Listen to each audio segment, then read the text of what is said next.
कैसे हो मेरे जिगर के टोटो और कैसा गुजरा तुम्हारा रमज़ान। अस्सलाम वालेकुम and welcome back to my channel. अच्छा, आज की वीडियो में ना कोई भी रेसिपी नहीं शेयर करने वाली, बल्कि समझ लो कि इफ्तारी में थोड़ी सी हेल्प करने आई हूँ। क्योंकि आज मैं आपको बनाना सिखाऊंगी पकोड़ा मिक्स। जो आपने एक दफ़ा बना के रख लिया ना, तो पकोड़े बनाने में काफ़ी सारी हेल्प हो जाएगी। आपने बस इस मिक्सचर को उठाना है और यूज़ कर लेना है ना, इजी सा काम। आज की वीडियो में ना ये भी शेयर किया जाएगा कि आप पकोड़े को ज़्यादा देर तक क्रिस्पी कैसे रख सकते हैं। तो क्या कहते हो, बनाना शुरू करें?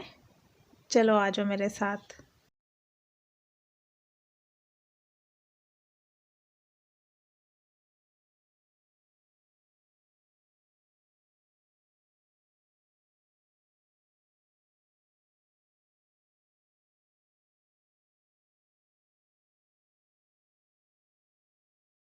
अच्छा जी, पकोड़ा मिक्स बनाने के लिए हमें चाहिए होगा एक क्लीन बोल और एक अदद छलनी। छलनी में जाएगा जी आधा किलो बेसन। आपको 1 किलो 2 किलो जितना भी बेसन यूज़ करना हो ना, आप लोग यूज़ कर सकते हो, मैनू कोई मसला नहीं। लेकिन अगर आपने बेसन को छाने बिना यूज़ किया ना, तो फिर आपको बड़े मसले होने वाले हैं। तो मेक श्योर बेसन को छान के ही यूज़ किया जाए। और मुझे ये बात भी पता है कि आधा किलो बेसन से पूरा मंथ नहीं निकल सकता। इस वीडियो में सिर्फ आपको आइडिया दिया जा रहा है कि पकोड़ा मिक्स कैसे बना सकते हैं। और अगर आपको ज़्यादा मिकदार में बनाना हो ना, तो डेफ़िनेटली आप इन्हीं चीज़ों को, इन्हीं मसालों को ऊपर नीचे करके इसको ज़्यादा मिकदार में बना के रख सकते हैं। चलें जी, इट्स डन। अभी बारी आती है इसमें मसाले ऐड करने की। तो सबसे पहले इसमें जाएगा ज़ीरा। 2 टेबलस्पून ज़ीरा ऐड करूँगी। और ये ना लेवल लेवल से चम्मच है, बहुत ज़्यादा भर भर के ऐड नहीं कर रही। और 2 टेबलस्पून ही इसमें जाएगा खुश्क धनिया। अगर आप लोग खुश्क धनिया और ज़ीरे की हल्की हल्की सी फेंटी लगा के, मतलब इसको कूट के ऐड करते हो ना, तो बहुत ज़्यादा अच्छा हो जाएगा।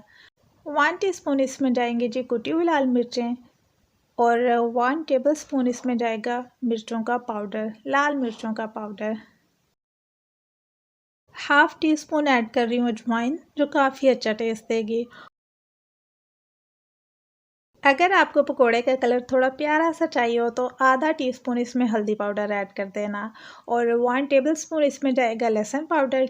यार, मुझे तो पकोड़े में ना लहसुन का टेस्ट काफ़ी अच्छा लगता है, इसलिए मैं ऐड कर रही हूँ। अगर आपको स्किप करना हो तो आप स्किप कर सकते हो। मैंने थोड़ी ना शोर मचा देना है कि नहीं मैंने लहसुन पाउडर ऐड किया तो आपने भी ज़रूर से ही ऐड करना है। 1 टीस्पून जाएगा चाट मसाला।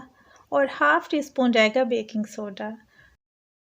आधा कप इसमें जाएगा जी कॉर्नफ्लोर। और यही वो चीज़ है जो आपके पकोड़े को क्रिस्पी बनाएगी। और सबसे लास्ट पे नमक। वैसे तो नमक हस्बे ज़ायका है, लेकिन 1 टेबलस्पून से ना थोड़ा ऊपर ही जाएगा। अच्छा, क्या होता है जब हम पकोड़े बना के रखते हैं ना, तो थोड़ी देर के लिए क्रिस्पी रहते हैं और उसके बाद ना सोगे सोगे से हो जाते हैं, ढीले पड़ जाते हैं। लेकिन अगर इसमें थोड़ा सा कॉर्नफ्लोर शामिल कर दिया जाए ना, तो ये काफ़ी ज़्यादा देर तक क्रिस्पी रहते हैं। That's it.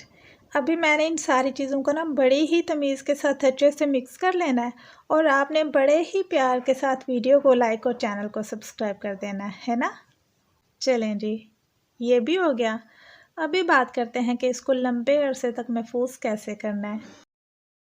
अच्छा जी, कोई सा भी प्लास्टिक या फिर शीशे का बर्तन ले लेना है, जिसको धोने के बाद बहुत अच्छे से खुश्क कर लेना है। पानी का एक कतरा भी नहीं होना चाहिए। ओके जी।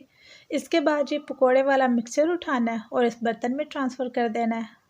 बर्तन में ट्रांसफ़र करने के बाद ना ढक्कन को अच्छी तरह से बंद कर देना, ताकि इसमें ज़रा से भी नमी नहीं जाए। क्योंकि अगर नमी नहीं जाएगी ना, तो आप लोग इसको 2 से 3 महीने तक ईज़िली महफूज करके रख सकते हैं। और अगर नमी चली गई, तो 1 महीना भी मुश्किल से निकलेगा। होपफुली जी मैंने सारी चीज़ों को एक्सप्लेन कर दिया होगा, लेकिन फिर भी अगर आपका कोई क्वेश्चन हो तो कमेंट सेक्शन आपके लिए खुला है। आप कुछ भी पूछ सकते हो, उसका जवाब आपको ज़रूर से मिलेगा। और मिलते हैं फिर नेक्स्ट वीडियो में, तब तक के लिए अल्लाह हाफ़िज़।